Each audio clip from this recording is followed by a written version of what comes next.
छठी मैया की जय। हे छठी मैया, इतना प्रेम श्रद्धा से पूरे तन मन से आपके व्रत करे है छठी मैया। फल फल बहुत मीठा दियो छठी मैया। जय हो छठी मैया की। हे छठी मैया, हमरे बाल बच्चन के, हमरे मर्द के घर भर के सही सलामत रखे रहे, ऐसे सदा सुहागर माना रही छठी मैया। आशीर्वाद दो हमारे। हाँ, जय हो छठी मैया, जय हो छठी मैया। आशीर्वाद दो कि हमार सलोनी बापा हमार जे 7 जन्म में पति बनाए। जय हो छठी मैया की जय हो। हमारे से कलयुग बापा का ध्यान रखियो छठी मैया। कौन हर वार रास्ता ना भटका रास्ता बनाए रहो छठी मैया। हमारे कलयुग बापा का हमारे बेटा पढ़ लिख के कौन वह चला जाए छठी मैया। ध्यान दियो, आशीर्वाद दियो छठी मैया। हमारे पतोहन के हमेशा सदा सुहागा रहे, दूधो नहाए पूतो फला। छठी मैया, हमारे पतोहन कैसे बनाए रहे एकता बनाए हो जिंदगी भर छठी मैया। आशीर्वाद दो हमारे पतोहन के, गोदी में ललना खिलावे, नतुआ पतुआ को सही सलामत रहे छठी मैया। हे बड़की दीदी गाओ हो छठी मैया वाला गाना। हमारे दीदी गाओ तब छठी मैया खुश हुई हैं।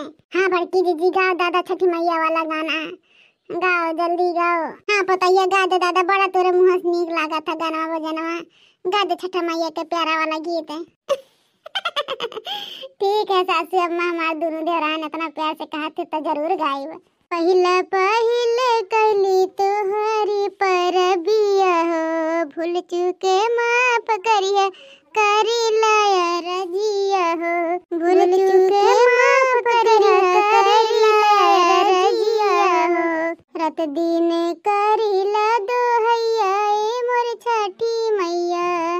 रत दिन करी ला दोहैया मोर छठी मैया। स्मरे ताना नाना दे गरिया वेली, कही के बजनिया जेठनिया बोलावेली। ससमरे ताना नाना दे गरिया वेली, कही के बजनिया जेठनिया बोलावेली। केहू नहीं बाटे सुने वैया मोर छठी मैया। केहू नहीं बाटे सुने वैया मोर छठी मैया। केहू नहीं बाटे सुने वैया मोर छठी मैया।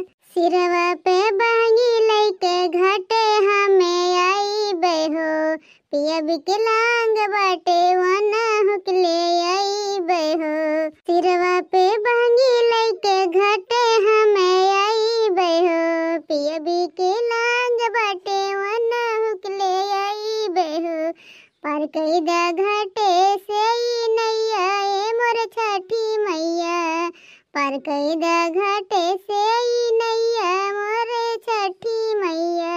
मुटका बनवारी करे तोहरी चरनिया हो, तोहरे कृपा से पहली गोदी में सुमनावा हो। मुटका के हो जई तू सहैया मोर छठी मैया। मुटका के हो जई तू सहैया मोर छठी मैया। अचरा से रहिया बहरनी, उठ के भोरे भीने सार। फुलवा से रहिया सजवनी, उठ के भोरे भीने सार। यही रैया यही छठी मैया, होई के डोलिया सवार। यही रैया यही सूर्य देवता, होई के रथवा सवार। हाथ जोड़े छक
प्रेम से बोलो छठी मैया की जय।